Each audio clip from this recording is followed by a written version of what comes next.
అమ్మోరు రాత్రి 7:30 మీ ఈటీవీలో.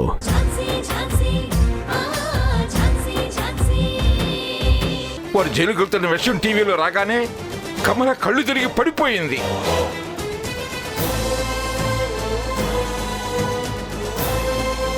నువ్వు కూడా ఒక తల్లివే కదా, రూమ్లోకి వెళ్ళి చూడు ఆ కన్న తల్లి పడే బాధ.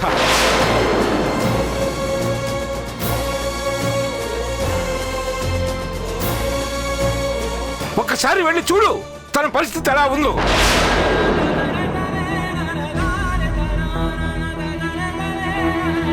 నీకు వదనవుతుంది కదా, తన బాధ ఆ మాత్రం అర్థం చేసుకోలేవా?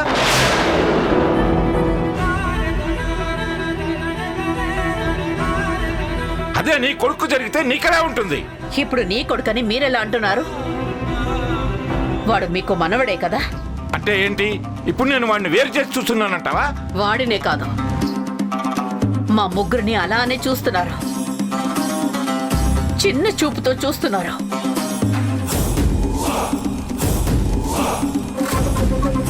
అలా ఎందుకు చూస్తారు మృణాలిని? మామయ్య ఎప్పుడు అందరినీ ఒకేలా చూస్తారు. లేదు, ఆయన దృష్టిలో మేము ఎప్పుడూ పరాయి వాళ్ళమే. ఇప్పుడు ఇంతగా రియాక్ట్ అవుతున్న ఆయన ఆ రోజు గౌతమ్ నా భర్తను అరెస్ట్ చేసి తీసుకెళ్లేటప్పుడు ఎందుకు రియాక్ట్ అవ్వలేదు? ఎంక్వైరీ కోసం గౌతమ్ నన్ను స్టేషన్ కి పిలిపించినప్పుడు ఎందుకు రియాక్ట్ అవ్వలేదు? ఏంటి, చేసిన తప్పుని కప్పిపుచ్చుకోవడానికి ఇప్పుడు నా మీదనే నిందేస్తున్నావా? నిజం చెప్పు, గౌతమ్ వరప్రసాద్ని అరెస్ట్ చేసి తీసుకువెళ్ళేటప్పుడు నేను వాడి మీద కోప్పడలేదా? ఏదో మాట వరుసకి కోప్పడ్డారు. అంటే ఇప్పుడు అవన్నీ మనసులో పెట్టుకొని ఈ కుటుంబం మీద పగబట్టావా? ఈ కుటుంబం పరువు బజారు పాలు చేయాలని చూస్తున్నావా? నేను కాదు డాడ్, గౌతమ్ మీద లాకప్ డెత్ కేసు వచ్చినప్పుడే ఈ కుటుంబం పరువు పోయింది. ఇంత కర్కశంగా మాట్లాడుతుందో నువ్వేనా?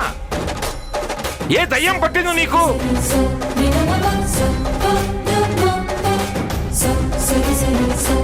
వాడు జైలుకి వెళ్ళేలా చేసినందుకు ఇప్పుడు కమలకు నీ మొహమైనా చూపించగలవా?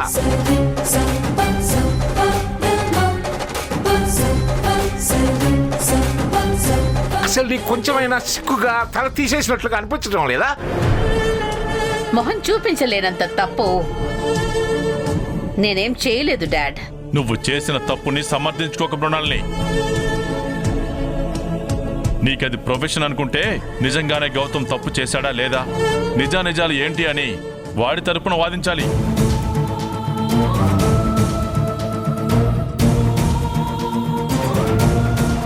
వాడికి వ్యతిరేకంగా కాదు. ఏంటి, నీ కొడుకు తరపున నేను వాదించాలా? అసలు వాడు నన్ను కేసు వాదించమని అడిగాడా? అంటే వాడు అడగాలా? ఎస్, అడగాలి.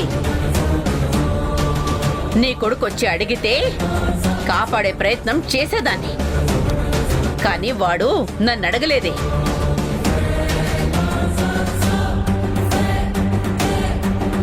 అరే, మా అత్తయ్య ఉందే, తను ఒక లాయరే కదా, తనని అడిగితే మన కేసు వాదిస్తుంది అని అనుకున్నాడా?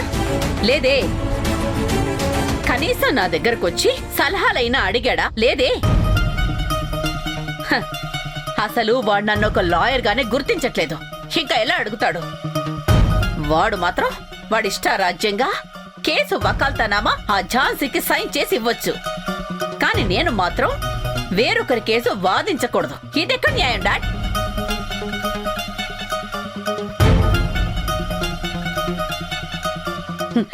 ఆఫ్టర్ ఆల్ ఆ ఝాన్సీకున్న విలువ కూడా నాకు ఈ ఇంట్లో ఇవ్వట్లేదు. ఏం మాట్లాడుతున్నావు మృణాలిని? నువ్వేదో మనసులో పెట్టుకుని ఇదంతా మాట్లాడుతున్నావు కదూ? అవును, మనసులో పెట్టుకున్నాను.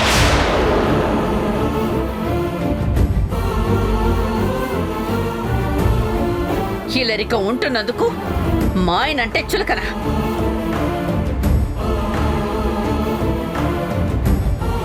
నిన్న కూడా ఆయన ప్లేట్లో ఏదో కుక్కకు విసిరేసినట్టు స్వీట్ విసిరేసావు.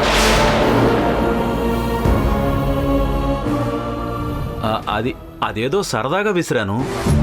అవునా? అంతే సరదాతో అన్నయ్య ప్లేట్లో విసరగలవా?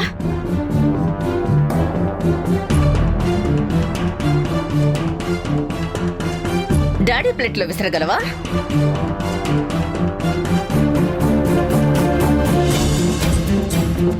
లేదే. హ? మా ఆయనంటే నీకు చులకన.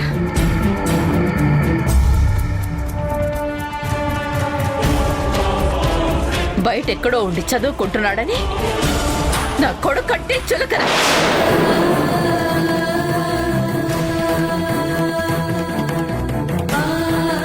మీరు అత్తారింటికి వెళ్ళమంటున్నా ఇక్కడే ఉంటున్నానని నేనంటే చులకన.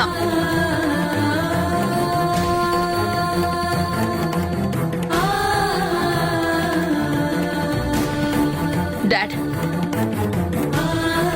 నన్ను ఎంత అరచినా ఎంత కోప్పడినా నేనెందుకు ఇక్కడే ఉంటున్నానో తెలుసా? మీ దగ్గర మంచి పేరు తెచ్చుకోవాలని, మీతో శభాషణ అనిపించుకోవాలని. కానీ మీరు నన్ను గుర్తించరు, నన్ను పట్టించుకోరు, నా మాటకు విలువ ఇవ్వరు. అసలు నా మాటే వినరు. 24 గంటలు పెద్ద కొడుకుని పక్కన పెట్టుకుని తిరుగుతారే కానీ ఒక్కసారైనా ఒక్క విషయంలోనైనా నా అభిప్రాయం అడగరు.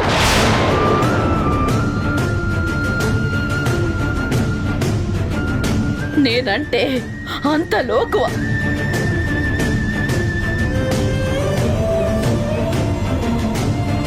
మీరు మారతారు అనుకోవడం నాది పొరపాటు.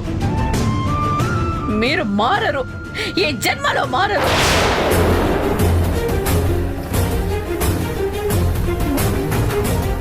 మీ బుద్ధి మారదు, మీ సంకుచిత స్వభావము మారదు.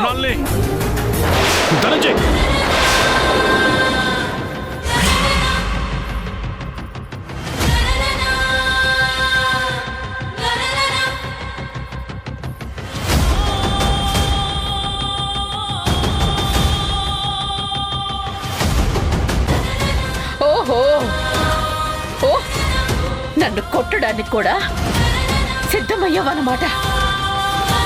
ఇంకా ఏమేమి జరుగుతాయో. ఇంకా ఆపుతావా? చిచి, మనసులో ఇంత ద్వేషం విషం నింపుకొని మాట్లాడతావు అనుకోలేదు. వెళ్ళు, ఇంకొక క్షణం కూడా ఎక్కడ ఉండడానికి వీల్లేదు. వెళ్ళు.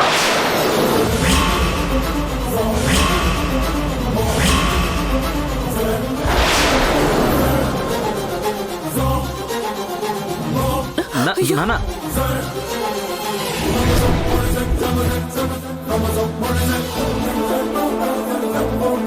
వెళ్ళిపో ఇక్కడి నుంచి. నీ మొహం కూడా నాకు చూపించకు. ఏమన్నారు డాడ్? మొహం కూడా చూపించొద్దా? మీరు మీ కూతురికిచ్చే విలువ ఇదేనా? ఇష్టం వచ్చినట్టు మాట్లాడి నీ విలువను నువ్వే తగ్గించుకున్నావు.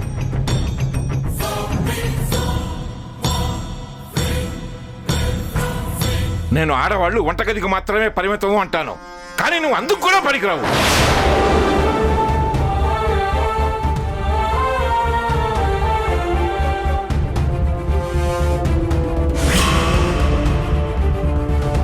పరువు ప్రతిష్టలకి ప్రాణం ఇస్తాను నేను. అలాంటిది ఈ ఇంటి మనిషిని జైలుకి వెళ్ళాడా చేసి ఈ ఇంటి పరువును రోడ్డుకి ఇచ్చాను నువ్వు. ఈ ఇంట్లో ఒక్క క్షణం కూడా ఉండడానికి వీల్లేదు. మీరంతా మాట అన్న తరువాత కూడా